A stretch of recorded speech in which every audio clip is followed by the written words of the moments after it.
Espírito Santo. Amém. Louvado seja o nosso Senhor Jesus Cristo. Para sempre seja louvado. Das novas comunidades é uma bênção e espero que vocês estejam experimentando assim com a presença dos meus irmãos, o Padre André e o Michael, essa oportunidade que temos de compartilhar juntos as nossas experiências. E me cabe agora, no nosso trabalho, falar sobre a formação. Bom, esse é um tema que me interessa muito sempre e posso dizer a vocês que nunca é suficientemente explorado. Sempre estamos aprendendo sobre ele. Então, é muito salutar que não se tenha muita angústia para poder entender tudo sobre formação. Algo que vai crescendo na medida que também a comunidade vai crescendo. De uma forma, nos primeiros anos, na compreensão do carisma, e as coisas não são fáceis, depois que nós compreendemos bem o carisma, começamos a atuar isso a partir da nossa história. No começo é muito difícil de definir bem o carisma, sabemos que existe, estamos aí procurando uma definição. Da mesma forma também a formação, ela vai acompanhando essa dinâmica. Isso se dá de tal modo que, assim quando o carisma já está crescido após um tempo, 30, 50 anos, novamente você tem que mexer, compreender melhor o carisma dentro dos apelos que a realidade no momento presente faz. E assim também, na medida em que o carisma ele é dinamizado, dado as características, os acontecimentos dentro do tempo, as demandas que vão surgindo, o carisma é o mesmo, mas o modo de atuar ele pode ser diferente. Então também a formação vai ter que se adaptar para preparar os seus membros para esse novo momento, né? Como dizia, dentro dessa realidade histórica, dentro do apelo que o mundo faz para novamente ser reevangelizado ou primeiramente evangelizado. Então vou colocar aqui uma base bem inicial a respeito do carisma e desejar que vocês possam, com muita tranquilidade, cada vez mais, se aproximar deste conhecimento e elaborar bem a formação própria de cada carisma. Bom, então a formação, podemos dizer, com esse dinamismo todo, é complexo e bastante delicado, seja para a vida consagrada e no menos também para as novas comunidades. Ao mesmo tempo, na medida que é complexo e delicado, podemos afirmar também que é um dos mais urgentes, porque ele nasce com o princípio de adequação à vontade de Deus, dizia, através da vivência do carisma. Então, a formação me ajuda a responder à vontade de Deus por meio do carisma da minha comunidade. Por isso, não é uma obra humana, mas parte da ação do Espírito, numa configuração contínua a Jesus Cristo, nosso Senhor. Dividindo o nosso trabalho nesse primeiro momento, feito a introdução, colocaria como um divisor, como um título, a formação como parte de uma experiência humana. Então, bom, quando falamos de formação, nós estamos falando do mistério do homem, que encontra a sua identidade, o seu significado, o significado da sua existência, no mistério de Cristo encarnado.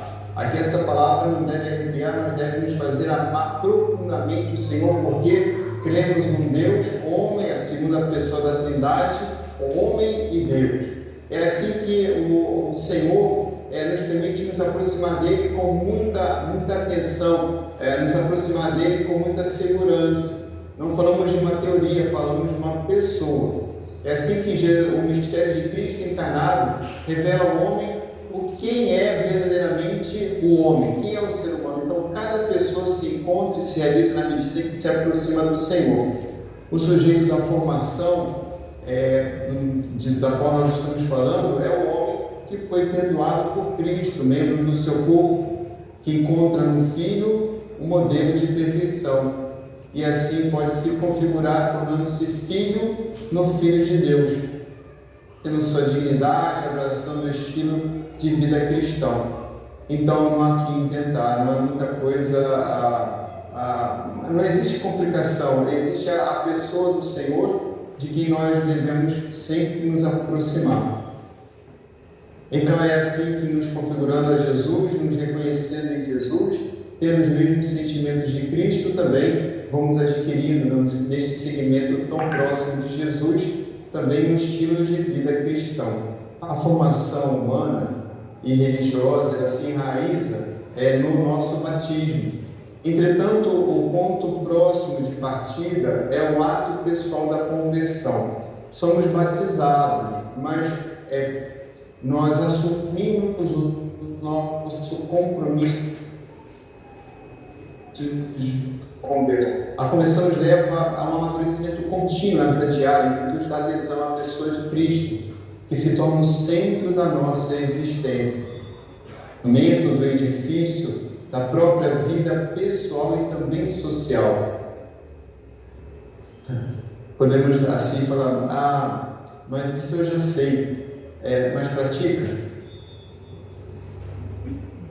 Pessoas que em nome de Deus mataram, e há pessoas em nome de Deus que roubam, há pessoas que em nome de Deus cometem diversos abusos, inclusive abusos sexuais, em nome de Deus. Não é por estar numa comunidade, não é por ser padre, não é por pregar ou cantar bem, ou ser um bom formador, que eu posso dizer que de fato eu estruturo a minha vida em torno de Cristo Jesus. Porque, como falávamos, ele veio para trazer a salvação. Muitas pessoas cheias de teologia, cheias de habilidades humanas para pregar, cantar, enfim, tantas habilidades, elas se usam de Deus para as suas perversões. Então, não se dê assim por muito satisfeito, achando que estamos chovendo no molhado, quando falamos dessa prioridade de Cristo em nossas vidas como fundamento da nossa vida e também da nossa comunidade. Tanto a pessoa individualmente, como a comunidade, o grupo da comunidade, pode se deixar perder pelo pecado. Isso é muito ruim. A igreja sofre muito com os contra-testemunhos que criam dificuldades para as pessoas abraçarem a fé. É o pecado de escândalo. O meu pecado faz o outro cair, às vezes não se levantar. A formação tem, assim por dizer, como objetivo, então, levar o ser humano a um desenvolvimento integral da sua pessoa, renovada pelo Espírito Santo, enquanto participa da vida de Deus em Cristo e por meio da igreja, participa também da missão salvífica da igreja. É claro que formação, nós estamos falando apenas da parte religiosa, ela deve ser sempre vista considerando o todo do ser humano, nas suas diversas dimensões. Muito comum dentro do trabalho com seminaristas dividir a parte afetiva humana, espiritual, intelectual, apostólica, comunitária. De modo geral, essas dimensões. Assim, dentro da formação, todo cristão alcança a sua maturidade como filho de Deus a partir dessa experiência com os irmãos, na doação de si, muitas vezes tão silenciosa, da sua própria vida, doada por amor aos irmãos, é exemplo de Cristo. Aqui, quando falamos aos irmãos, cabe isso a todos os batizados. Então, não se vive a vida cristã católica isolada. Somente casos muito especiais dos eremitas, mas é muito especial. E ainda assim, eles têm um certo vínculo necessário com o mundo por meio do chamado à oração, como também sempre tem alguém que possa dirigi-los para que não se percam na sua solidão. Não são diretores de si mesmos. Sempre se submetem os eremitas na Igreja Católica a uma autoridade.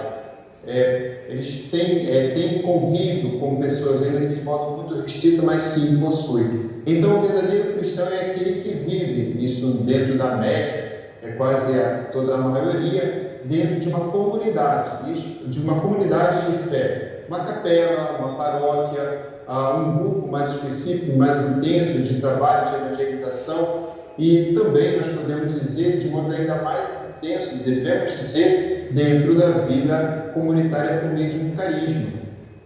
De tal forma que a vida religiosa é classificada, considerada como necessariamente especialista, um membro de uma comunidade religiosa deve ser especialista em relações, porque o que marca uma vida religiosa, e trazemos para a nossa realidade novas comunidades, é um carisma, sim, mas o carisma exige vida comunitária, exige fraternidade, exige intensidade nas relações, na vivência do amor. E esse amor que explode Então, um amor intenso vivido que se derrama em missão dentro do carisma, mas a partir de uma experiência com Jesus, com o Pai e o Espírito, é verdade, mas vivido em fraternidade.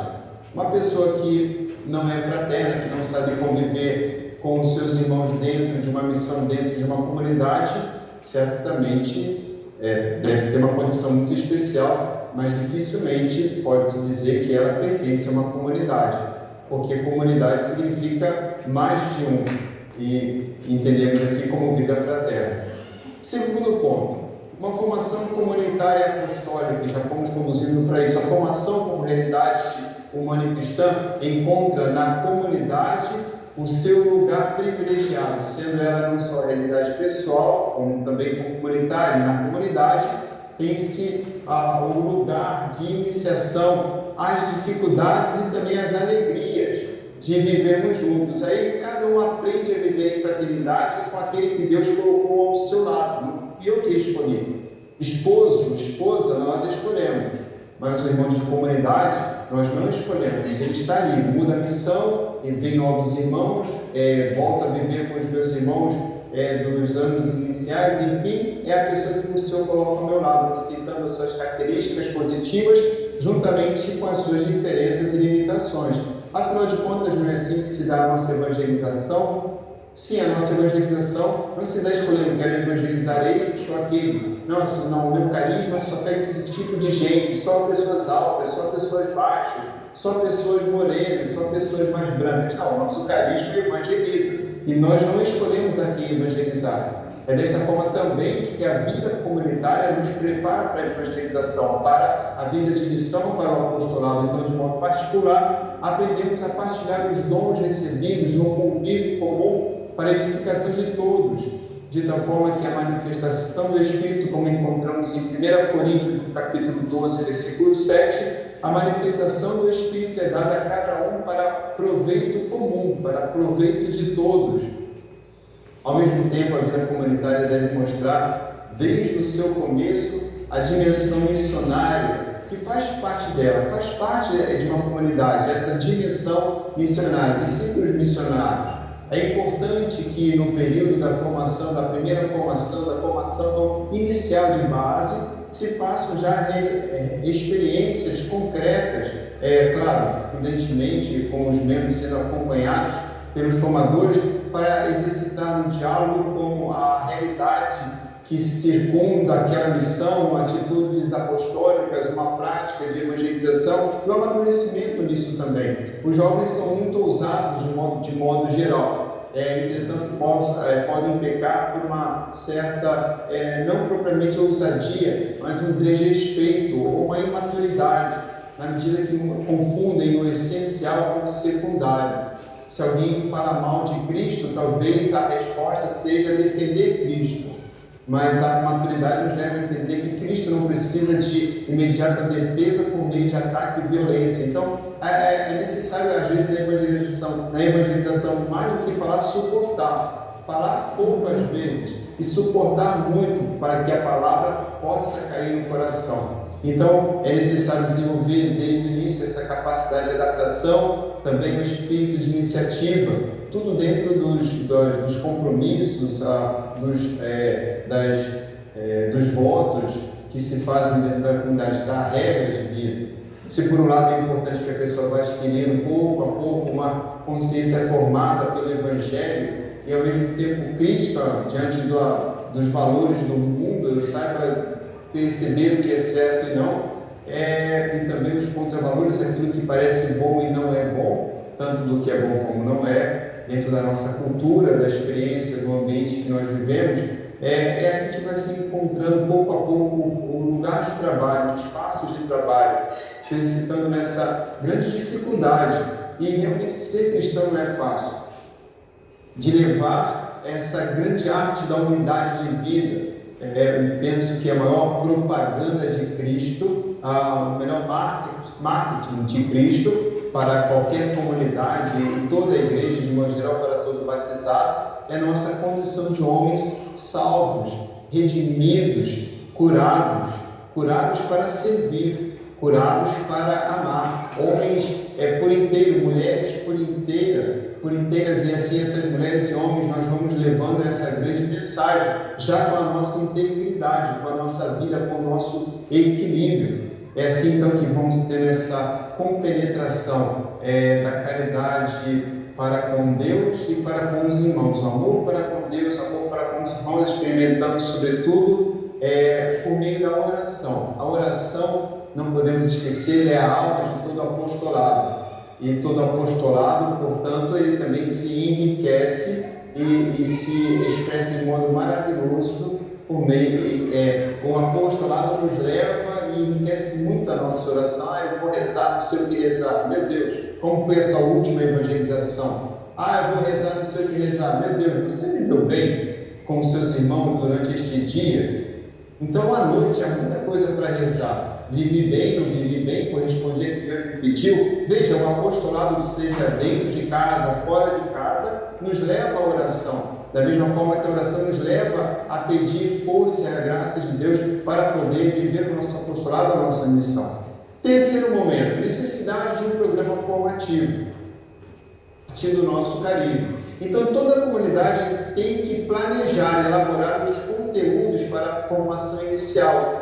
E formação inicial, no começo, uma formação contínua para os seus membros, tendo em vista, então, uma formação que realmente leve a esse crescimento, sobretudo espiritual. Na verdade, não é uma universidade, uma comunidade, tem a dimensão intelectual, visando as realidades do mundo, mas tudo voltado para a graça, a alegria da evangelização, para a missão da igreja, a partir do carisma particular. Então, devemos compreender que isso não se faz, hoje vamos tratar deste assunto. Isso se planeja, se organiza, se ouve a realidade que nos circunda, a realidade na qual somos chamados a evangelizar a partir do nosso carisma. Ouvimos os membros, olhamos os membros, vemos se eles estão bem, se não estão bem, e se não estão bem, por que eles não estão bem, e se podem estar melhores, por que não fazer? O que fazer para que os nossos membros possam cumprir ao chamado que Deus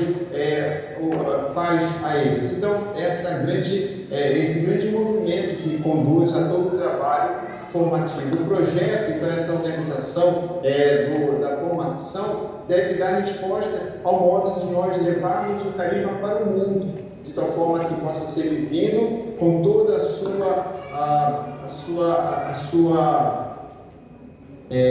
com toda a sua novidade, e não apenas agora, mas para aqueles que vão entrar daqui a 5, daqui a 10, 20, 30 anos, e assim transmitindo toda a graça concedida a Deus, à igreja da qual nós servimos. Então é assim a diversidade das culturas, realidades geográficas, muitas vezes o carisma se expande. O carisma tem que ter em outros estados, a minha comunidade tem que ter casa no exterior. Pelo amor de Deus, há tanta coisa importante a se fazer. Isso não é uma obrigação. Uma comunidade ela não cresce porque tem casa no exterior, não cresce porque tem muitas casas. Como dizia, pode ter muitas casas, mas ser uma bagunça, pode ter muitas casas de missão, estar em muitos países perdido, o carisma degenerado, com pessoas não vivendo o carisma. Então, fazer o bem feito onde Deus nos chama a fazer. E a viver, sobretudo. A minha comunidade tem que crescer sempre, ter muitos membros. Bom, também não funciona dessa forma. Nós temos que entender o que o Senhor quer de nós. É claro que nós devemos ter um número de membros que dê continuidade àquilo que nós sabemos, mas dizer que a comunidade tem que crescer, tem que ser grande, tem que ter tal número de membros, isso é nosso, isso é carne, isso é humano. Porque não está em nenhum lugar dizendo quantos membros uma comunidade deve ter. O que se tem é que a comunidade ela deve ter membros suficientes e uma entrada contínua de tal forma que essa riqueza possa ser transmitida para as outras gerações daqueles que vão entrar na comunidade. Então, contanto que se tenha e se transmita, o carisma está sendo realizado, está acontecendo. Então, tudo isso, devemos dizer, pautado, toda essa organização, todo o planejamento, visando e olhando objetivamente para a maturidade de Jesus e proporcionando também para que cada membro possa alcançar essa maturidade de Cristo Jesus é na vivência da sua autorrealização ou autotranscendência. A realização de um ser humano não está em satisfazer ou desenvolver um talento seu. A realização, a autorrealização se dá por meio da transcendência, da autotranscendência, de sair de mim. Um carisma me leva a sair de mim. O carisma me revela, mas ele me revela me tirando de mim, me oferecendo ao mundo, me dando a oportunidade de me doar às pessoas. Não desenvolver o que eu quero desenvolver não é para realizar os meus sonhos pessoais e particulares. De forma alguma. A autorrealização, bem compreendida, e da mesma forma a felicidade, não se dá buscando diretamente, eu quero me autorrealizar. Não, eu devo responder ao apelo do Espírito que me leva a amar sair de mim, me sentindo amado por Deus, amar os outros, e assim viver, a ponto de esquecer-me de mim mesmo, porque tenho amor dentro do meu coração. Queridos irmãos e irmãs, agora nós podemos voltar para o quarto ponto, o carisma como meio para a autorrealização. Bom, eu estava fazendo, portanto, uma introdução. Somos chamados, portanto, nessa dinâmica de sairmos de nós, a nos encontrarmos, nos realizarmos. Esse termo é muito desgastado e pode ser, inclusive, ambíguo. Eu tentei tirar essa ideia porque pode se confundir facilmente com projetos pessoais egoístas, fechados em si. Entretanto, essa realização, como eu dizia, é a vivência das minhas qualidades pessoais colocadas nas mãos de Deus, qualidades conhecidas. E como que eu vou saber quais são minhas qualidades, todas as minhas qualidades, se eu não me abro a uma obediência, a um desafio? Porque, por exemplo, quem canta pensa que o dom é cantar, é morrer cantando. Eu posso ter dom para cantar, um dom maravilhoso para cantar na comunidade, e não ser chamado para cantar, mas eu não estou me realizando. O que me realiza é fazer a vontade de Deus. Pelo amor de Deus, me parece que isso é muito claro para quem lê São João, sobretudo. O meu alimento é fazer a vontade do Pai. Não está com fome, Senhor? Que não tem mais clareza do que essa que Jesus deixou para a gente. Então, o que me realiza é fazer a vontade de Deus. E talvez aqui a grande questão seja, eu confio ou não nos meus superiores, na minha comunidade, se eu estou ou não fazendo a vontade de Deus. Mas o que me realiza é fazer a vontade do Senhor. E o carisma ele me revela. Ele ele é capaz de me fazer desenvolver dentro do chamado que o Senhor me faz. E é por isso que um carisma encanta uma pessoa. Eu posso admirar o seu carisma, mas é bem verdade que um carisma no seu membro, ele não apenas admira, ele fica encantado com o carisma, porque ele sente que o carisma e somente o carisma não pode ajudar a descobrir quem ele realmente é. No carisma eu encontro escondido em potência a minha identidade. O carisma da minha comunidade ajuda a descobrir quem eu sou, a me desenvolver e a crescer. Isso não se faz apenas fazendo a própria vontade, eu escolher, eu quero esta missão, não quero esta missão, eu quero esta função, não quero esta função, eu quero desenvolver este ministério. Não funciona dessa forma. Pode fazer, mas vai fazer na paróquia. Aí lá você escolhe onde você quer servir, isso se deixar você servir dali. Você pode querer, mas às vezes não tem condições. Nós podemos ter uma estrela dentro de um grupo, mas se essa estrela, que supostamente é a pessoa cheia de talentos, sendo uma estrela, ela gera divisão, ela está possuída do demônio. Tem um dom muito bonito, mas se não promove pelo seu dom unidade, uma estrela pode causar uma grande confusão dentro de um grupo, de um ministério. Então não é de Deus, o canto é um dom, mas é movido por um poder, se não é de unidade, se não é de caridade, é do demônio, com certeza. Então, essa é uma missão de todo batizado, congregar as pessoas. Afinal de contas, os frutos do Espírito Santo nos levam a nos tornarmos agradáveis, na medida que me deixo mover pelo Espírito Santo, as pessoas têm prazer de estar perto de mim. É natural, uma consequência natural de uma vida no Espírito. Então é assim que nós compreendemos que essa autorrealização não é uma expressão dos meus desejos pessoais particulares, de uma vivência narcísica, de um querer ser adorado mesmo me adorar ou querer que os outros me adorem, mas deve ser algo novo, inédito, que me leva a me arriscar, até mesmo me decepcionar e até mesmo fracassar. Mas se para fracassar eu glorifico a Deus, que eu fracasse.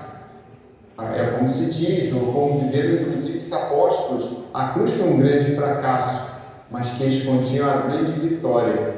Então, medo do fracasso, nós devemos ter medo do inferno, medo de uma vida hipócrita, não medo do fracasso. Sim, que somos chamados a essa ousadia de nos entregarmos a um projeto não desconhecido. Eu vou entrar na comunidade, então o que vai acontecer? O que eu vou viver? Vocês podem deixar muito claro, como se fosse um contrato e Deus fosse dizer tudo que for, que vai acontecer comigo. Até Jesus disse aos apóstolos, e continua hoje essa palavra: quando será, quando o Senhor virá, Senhor? E Jesus vai dizer: não me cabe a mim dizer, eu não sei, eu não estou aqui para isso, me cabe a levá-los a se entregar como eu me entreguei. Assim que nós entendemos então essa dinâmica de um certo desconhecer o desenrolar, o desenvolvimento da história, nós não sabemos. A conclusão da história sabemos, a vitória de Cristo. Somos mais que vencedores em Cristo. Agora, como vai ser esse desenvolvimento? Isso aí cada um vai ter que percorrer a sua vida. Então, o meu carisma, o carisma no qual me encontro, o carisma que me encanta, me ajuda a descobrir esse projeto, esse chamado de Deus. Então, na vivência do carisma que eu vou me conhecendo, vivendo o carisma, eu vou encontrando a plenitude do chamado à vida que Deus me fez. E muito tranquilo, talvez você que esteja agora me ouvindo não se sinta nesse caminho, talvez porque a formação não esteja ajudando, talvez porque o carisma ainda não tenha ficado muito bem expresso, não esteja sendo vivido de uma forma ainda muito recente, imatura nesse sentido de começo, né? Imaturo de não amadurecido suficientemente, estar amadurecendo. Então isso ainda não suscita tudo isso. Mas na medida que o carisma vai se organizando, vai se estruturando, a formação vai, ao mesmo tempo, também se estruturando, então, naturalmente, devemos sentir este encantamento. Agora, posso dizer também que, desde o início, eu posso dizer: nossa, esse carisma não é para mim. Não tem nada de errado nisso. Muitos santos que começaram num carisma, numa congregação, e foram ser santos em outros. Para citar um muito conhecido no Brasil, Santo Antônio.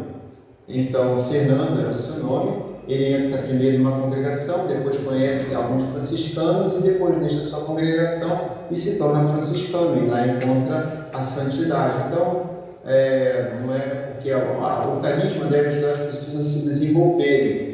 Pode acontecer que não seja sendo membro da comunidade. O carisma ele serve para a igreja de Cristo e não para a sua própria glória, para a glória de Deus. Se uma pessoa descobre, então, que não está plenamente feliz, não tem problema. O carisma está ali, é um dom de Deus.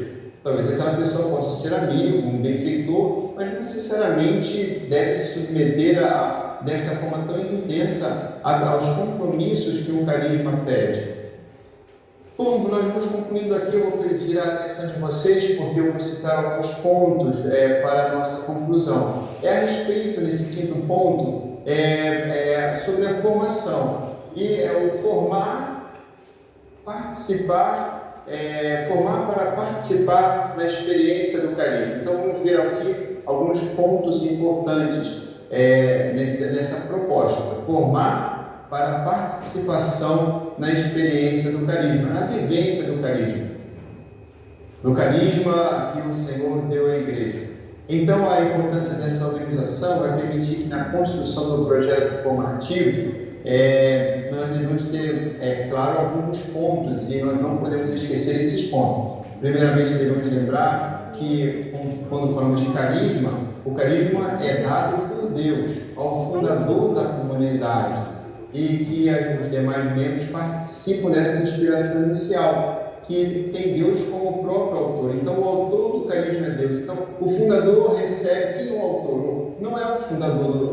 O fundador um fundador de um startup, de um aplicativo. É Deus o responsável, Deus é o autor. Então, o fundador recebe o dom do Espírito e considera depois a seus filhos e filhas. O fundador vai, então, sentindo essa comunicação íntima com Deus e vai descrevendo de um modo ou de outro aquilo que o Senhor vai colocando no seu coração, e ele vai tentando, e os membros vão tentando colocar isso ao longo da história. E digo isso sempre com a presença da igreja nesse discernimento. E os acontecimentos também, inclusive os acontecimentos adversos, difíceis, os obstáculos, ajudam muito o rio a seguir o seu caminho. O rio para diante de uma montanha, ele não vira poça, ele vai contornar a montanha. Os obstáculos vão nos ajudando a entender o sentido e o objetivo do carisma. Então, devemos compreender que quando se fala de carisma,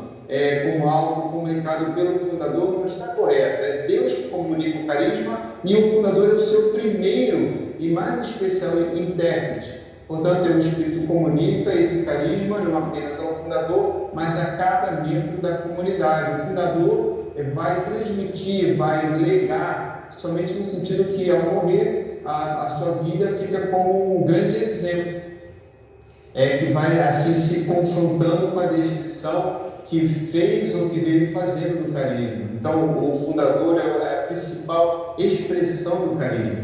O grupo nasce, então, com um certo número de homens e mulheres, dependendo do chamado, tomam consciência do seu carisma vocacional. Ao ver, então, o fundador se associam com ele para realizar a sua vocação. Então, se a gente fala dessa mediação do fundador, na medida em que, primeiramente, e junto com ele, aquele primeiro grupo vão vivendo o seu chamado ao crescimento como filhos e filhas, e encontrando esse crescimento por meio do carisma, e assim atraindo depois outras pessoas. Então nós temos o autor, que é Deus, o próprio Espírito que inspira, e é a presença muito importante do fundador. Encontramos o núcleo central do carisma. Aqui um ponto importante também ao pensarmos na vocação, é o núcleo central do carisma. Então esse núcleo central se acha respondendo a esta pergunta: qual foi a primeira e fundamental intenção do fundador? É aqui que nós encontramos esse cerne, essa origem do carisma. Dado essa posição,